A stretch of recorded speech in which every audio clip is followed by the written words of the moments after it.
Welcome to stone dictation. अगर आप channel पर नए हैं चैनल को सब्सक्राइब कर लें और बेल आइकन जरूर दबाएं। डिक्टेशन 5 सेकंड बाद शुरू होगा। Ready start. अध्यक्ष जी, किसी भी देश की विदेश नीति अपने में कोई स्वतंत्र नीति नहीं होती है, वरन वह किसी देश की आंतरिक नीति को स्पष्ट करती है। उदाहरण के लिए हम अमेरिका को ले सकते हैं।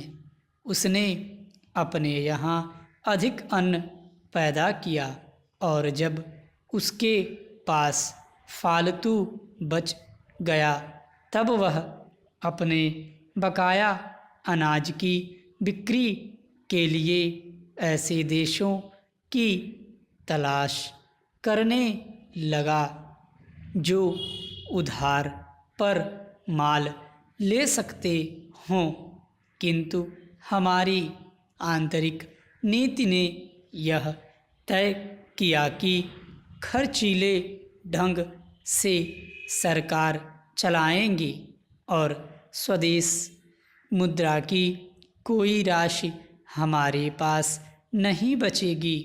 हमने कर भी लगा दिए और मुद्रा प्रसार भी कर दिया।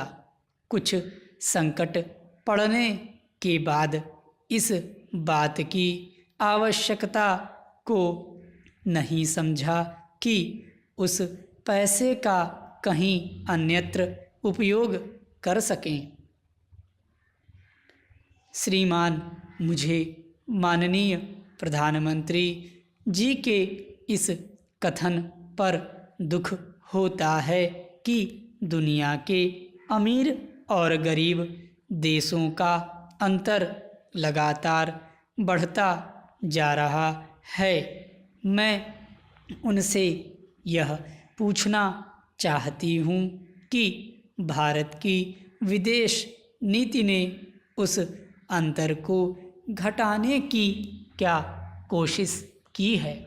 क्या भारत सरकार ने कभी दुनिया की पंचायत में यह कहने की हिम्मत की है कि बालिग मताधिकार के आधार पर यूएनओ का चुनाव होकर एक संसद बनाई जाए?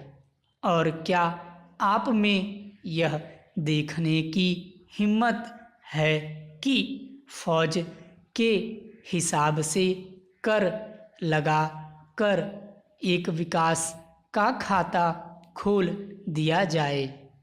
जो देश विकसित हैं उनके मजदूरों का 1 घंटा हमारे देश के मजदूरों के 100 घंटों के बराबर माना जाता है, क्योंकि उनके पास साधन हैं। इसलिए यह अंतर और भी बढ़ता चला जा रहा है। किसी देश के अंदर आंतरिक नीति में अमीरी और गरीबी का अंतर बढ़ता चला जा रहा हो और वह दुनिया के देशों में विद्यमान अमीरी और गरीबी के इस अभिशाप को समाप्त करेगा। यह समझ में आने वाली बात नहीं है। अब मैं आपका ध्यान एक और बात की ओर दिलाना चाहती हूँ। पूर्वी जर्मनी को मान्यता देते हमें परेशानी होती है, इसलिए कि शायद पश्चिमी जर्मनी को बुरा लगे, लेकिन पश्चिमी जर्मनी ने तो अपनी रक्षा का भार दूसरों पर छोड़ दिया है।